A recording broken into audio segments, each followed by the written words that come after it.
Haïti et République Dominicaine sont îles dans les Caraïbes que y aurait les Espagnols. Avant blanc yo arrivé en Amérique, c'était Indien Taïno qui t'a vivre sous île là. C'était un peuple qui était très pacifique. 1492, Christophe Colomb a traversé l'Atlantique là avec 3 bateaux et il découvrit île là. Avec manchette et croix, il changeait destin île là net. Espagnols yo prend Taïno yo tant qu'esclaves et yo mené variole, choléra, avarice et un pile arrogance avec. C'est là presque toute Taïno te fin mourir que prêtre espagnol Bartolomé Las Casas t'est décidé de faire une campagne pour droit indien. Il proposait pour y remplacer Taïno par esclaves qui t'a venu de l'Afrique. L'Espagne t'a bien dans leur île là.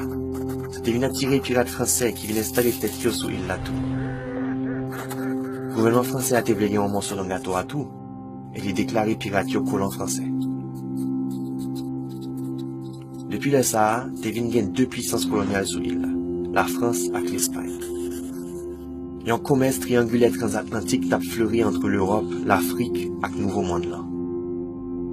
Zam et tafia pour l'Afrique, esclaves pour plantation américaine, et coton, café, tabac et sucre pour l'Europe.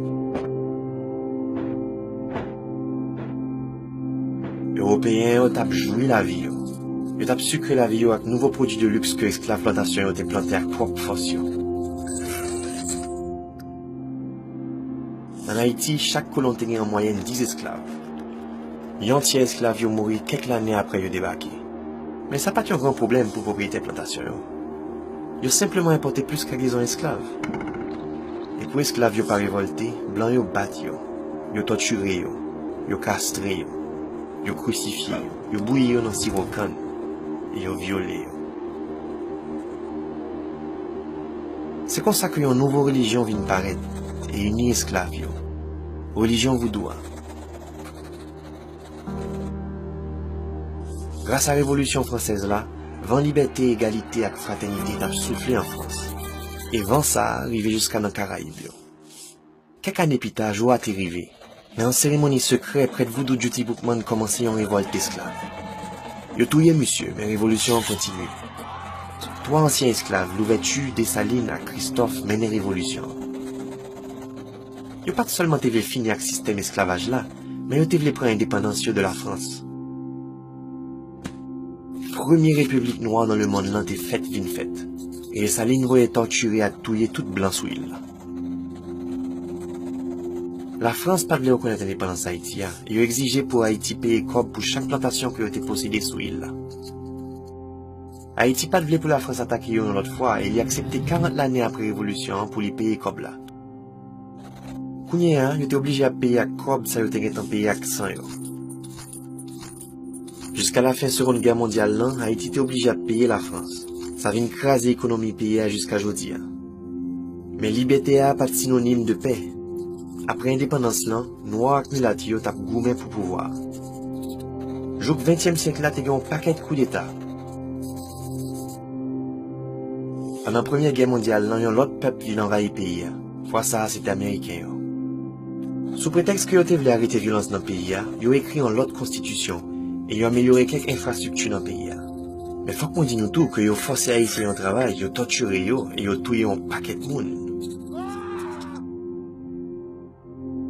Les Américains qui étaient payés, ils ont un dictateur haïtien pour pouvoir. En 1957, ils ont élu Papadoc président. Ils ont tué tout opposant politique lié à l'aide de Tonton Macoutio. Pendant plus que 30 ans, le gouvernement a terrorisé le peuple haïtien. Ils ont assassiné plus que 30 000 personnes. Ils ont saccagé et volé le pays jusqu'à ce que l'élite intellectuelle là quitte le pays. Le Papadoc mourit, Baby Doc, petite lit de 19 ans, remplacé monsieur. Il a déchouqué Baby Doc en 1986 et monsieur exilé tête lié en France avec plusieurs centaines de millions de dollars. Il y a un paquet de présidents prend pouvoir après ça. Coup d'État a été venu en bagaille normal. Première vraie élection démocratique pays a faite en 1990. Jean-Bertrand Aristide, prêtre pour voter élu président. Mais quelques mois plus tard, Amé a déchouqué monsieur et les politiciens ont commencé à goumer pour pouvoir. L'ONU et les États-Unis mettaient un embargo pendant 2 ans sous le pays. Embargo ça a fait écraser l'économie haïtienne net. yon paquet d'agitation sociale à politique frise pays. En 2004, le gouvernement haïtien a demandé casque bleu l'ONU pour venir aider à stabiliser le pays. Situation violence dans le pays avait une picade, mais développement et formation en gouvernement solide et responsable pas jamais réalisé.